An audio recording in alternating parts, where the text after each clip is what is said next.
Hi, it's me Amna. ആറ്റിറ്റ്യൂഡിനൊന്നും ഒരു കുറവുമില്ല. പക്ഷെ എനിക്ക് നാളെ എക്സാം ആണ്. ഞാനൊന്നും പഠിച്ചിട്ടില്ല. ഞാനൊരു പഠിക്കുന്ന കുട്ടിയുണ്ടെങ്കിൽ ഞാൻ ബുക്കിനൊന്നും ഒരു ആപത്തും വരുത്താറില്ല. ബുക്കിനൊന്നും ഒരു പോറൽ വരുത്തുന്നത് എനിക്ക് ഇഷ്ടമല്ല. 15 ചാപ്റ്റർ ഉള്ളതുകൊണ്ട് തന്നെ ഞാൻ എല്ലാം ഒന്ന് ചുരുക്കിയിട്ടുണ്ട്. അതായത് ഒരു 5 ചാപ്റ്റർ ആക്കിയിട്ടുണ്ട്. പഠിക്കാനിരിക്കുമ്പോൾ എന്തെങ്കിലും കഴിച്ചില്ലെങ്കിൽ നമുക്ക് എനർജി കിട്ടില്ല. അതുകൊണ്ട് ഞാൻ ഫ്രിഡ്ജ് തുറന്ന് നോക്കി, അതിൽ ഒരു തേങ്ങയും ഉണ്ടായിരുന്നുള്ളൂ.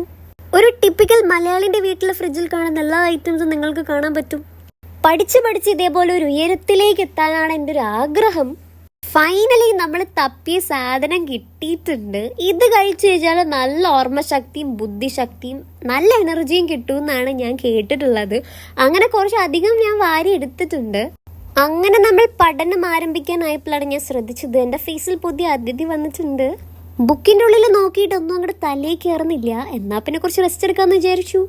അങ്ങനെ കുറച്ച് നേരം റെസ്റ്റ് എടുത്തുകൊണ്ടേയിരുന്നു. അപ്പോഴാണ്